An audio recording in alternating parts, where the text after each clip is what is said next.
to these two guys and to anyone else who talks about me. If you want to talk about me, tell the truth. Because if you're going to lie like they did, and like Brendan Schaub did, and like others have in the past, I will come at you and I will respond. Because as I said last year, if you come at the king, you best not miss. And so I will have more receipts. And there's more that I can say about Dana White. On the card, what are your thoughts? I don't give a shit what Ariel Helwani thinks. Fair enough. Who the Ariel Helwani to question anything that we do? I think we've done a pretty good job in 20 years. I could give a shit what he thinks, or anybody else for that matter. The world of journalism and news reporting is one that is constantly plagued with talking points and controversies, especially in any form of sports. Over the years, Ariel Helwani has been constantly embroiled in one form of beef or another. Either with someone with the status of the King of England, controversy never seems far from home, and with his name in the headlines once again, it only seems fitting to take a deep look into the controversial world of Ariel Helwani. Born in Montreal, Canada, to a Syrian father and Lebanese mother, amid relatively comfortable upbringings, Helwani has gone on to become arguably the best MMA journalist in the history of the sport, and one of the best across all sports. Two jabs and then go 1-2. His quick-wittedness, timely and accurate delivery of news, and overall demeanor has seen him rack a host of awards, including every MMA Journalist of the Year award since 2012, amongst a host of other significant milestones. Given such massive accomplishments, you would think that Ariel would be loved among the fighters and other members of the MMA world, right? But the opposite has been the case over the past 10 years with a few select individuals. Fights between the fighters? Yeah, I mean, maybe that's your job, but where I come from, people like that get slapped. Teeth? No, real. Everyone's getting the fake teeth now. He has nice teeth, though. Thank you. I'll give you a compliment. Mine aren't fake. Yours are super, super white. Yeah, always. I actually have a new phone. Oh, fuck off. I do. Look, it's a brand new one. What does that mean? Because I don't have all my old texts. Oh, fuck off. See, you're a liar. Lie number one. Okay, check. go. What do you don't put things in the cloud? The only thing I've heard about Ariel, and I've heard it from a million people, does not play well with others. Yeah. Anybody I know who's ever worked with him does not have nice things to say.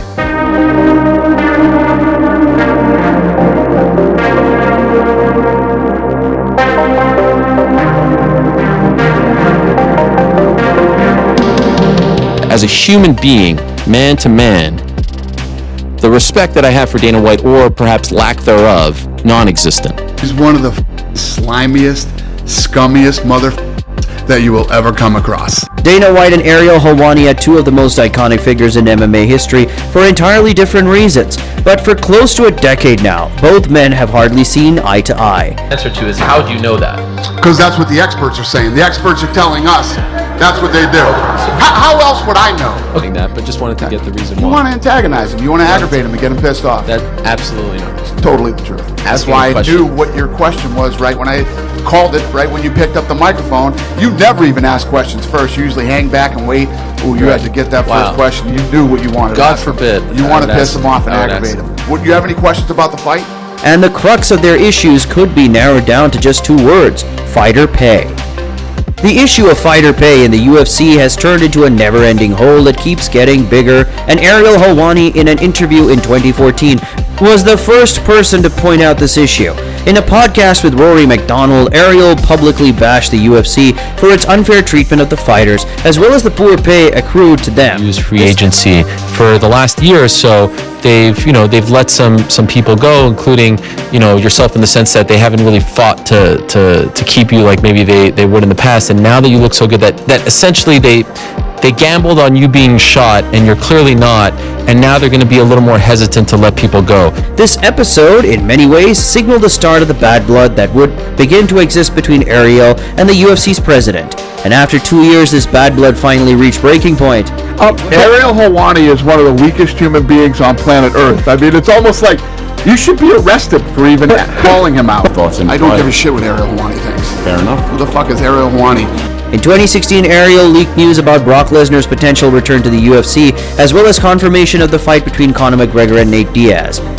Saturday afternoon at around 4:30, I had confirmed with multiple sources that the Nate Diaz versus Conor McGregor fight, the highly anticipated Nate Diaz versus Conor McGregor fight, was all but done.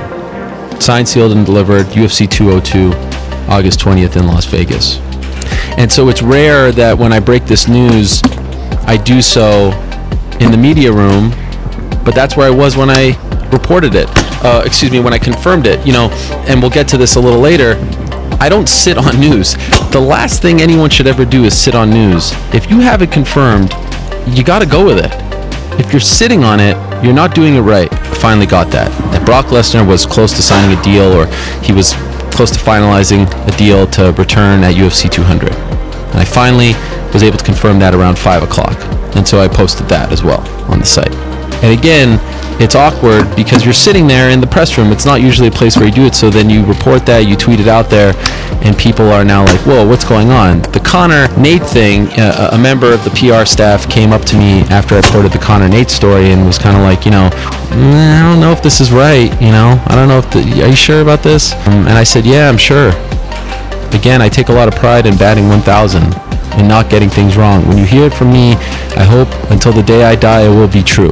Both without the UFC's permission, resulting in Helwani being kicked out of the arena where UFC 199 was held and given a lifetime ban by Dana White. He's a crybaby. Dana White is there, and he just says to me, you're out. And was crying on TV and crying and getting all the other media guys to feel sorry for him and to run. He's just at the end of the day, he's just not my kind of guy. Anything that this guy has done outside of the UFC, anything, show me one.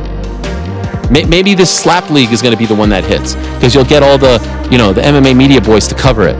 He knows it was dirty, and he threw a big pity party for himself, crying on camera and shit.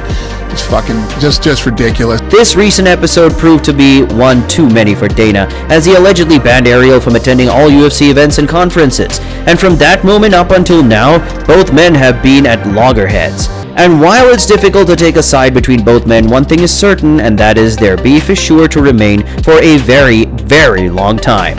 Following Ariel's continuous bad blood with Dana White, it led to several and continuous blockades in his work, which eventually led to Ariel departing from ESPN under allegedly mutual circumstances. The last day at ESPN, it's been an amazing 3 years. Following this departure, there were a lot of rumors circling around the various MMA personnel on why this occurred, among which was Brendan Schaub. In one of Schaub's podcasts, he claimed, among other things, that Ariel was a terrible team player, a bad person to work with, and an overall pain in the stomach to all affiliated with him. This was the moment that signaled a downward spiral of their relationship, although at this point, Ariel remained relatively quiet on the matter. But as Schaub kept on dropping subtle gigs directed towards Ariel at every opportunity he got, eventually Ariel fired back. To Brandon and to everyone else, I will never ever forget. I will never forget. I will forgive. I will move on. Like I said, if he wants to call me up, even if he wanted to come on the show, I would be open to it. I still got 5 more years before you could cry foul. So don't start with that shit. Do not start with that shit. He starts talking about me sitting back in his little chair. I've heard from a million different people that this guy is the worst to work with. He is the worst colleague on the planet. I have heard this from all. Who are your sources, Brendan? Who are your sources? You don't sit around and talk. Yeah, right. You don't sit around and talk about someone's character like that. That's not how this works. In a rant that lasted well over an hour on one of his Q&A sessions, Helwani ripped into Brendan's career, talking about his failing merchandise business, his comedy shows nobody attends, as well as claiming that he pays people to attend his podcasts. This was a 1-hour rant of complete and utter demolition of Brendan's career.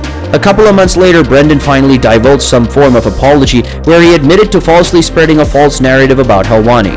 I would love to sit here and say, I accept your apology. I would love to sit here and say, thank you for going on the air and saying sorry. All right, I believe him, man. I believe him. You won't hear me paint that narrative ever again, Aaron. That's on me, man. But again, I didn't know him, but other people tell me I knew better, but that's not fair to him. I don't know him, so that's on me. This action in many ways proved to be the end of the beef between both men. But make no mistake about it, this was less of a feud and more of a public demolition by one man over another.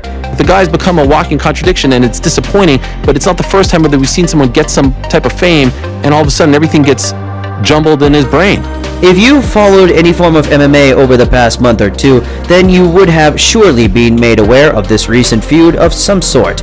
But how did this come about? Well, for the longest time, even before Paddy joined the UFC, it could be said that both he and Ariel were close pals.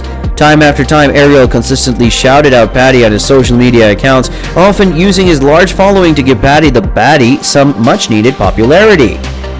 Even after entering the UFC, Paddy would show up on more than one occasion on Helwani's MMA Hour podcast, with both men evidently sharing some form of friendship and mutual affection towards the other. So what went wrong between the pair? Well, just over 2 weeks ago, before his UFC 282 against Jared Gordon, Paddy Pimblett invited UFC President Dana White to an episode of his podcast where the pair absolutely ripped into Ariel Helwani, calling him names and laying a host of accusations on him. Given Dana's bad blood with Helwani, this was sort of expected, but for Pimblett, who was viewed as Ariel's friend, it was nothing short of surprising. Unsurprisingly though, Ariel fired back by laying out a host of evidences to disprove all that was said by Paddy in an hour-long video on his YouTube channel, and both men have gone silent ever since. The respect that I have for Dana White, or perhaps lack thereof, non-existent. And I've said this before, I don't view him as a human, I just view him as an entity. Save this material, this ammunition, if you will, because he's sitting in front of his boss and he's trying to curry favor with his boss. He's trying to, dare I say, get in his good graces, right? Because that clock, that number would go up as well. How's Zuffa Boxing going? How's that boxing show, that reality show that you did? Anything that this guy has done outside of the UFC? Anything, show me one. Maybe this slap league is going to be the one that hits. But whatever happened between the scenes to warrant such an outburst by Paddy, one thing is certain, and that is the rest of the MMA world is firmly behind Helwani. So that brings an end to our video today. The world of journalism is filled with talking points and controversy at every turn. And for Ariel Helwani, he seems to be a magnet for such controversy, whether he's at fault or not. So whatever the future brings for the legendary journalist that is Ariel Helwani, a controversy or two is never far away from him.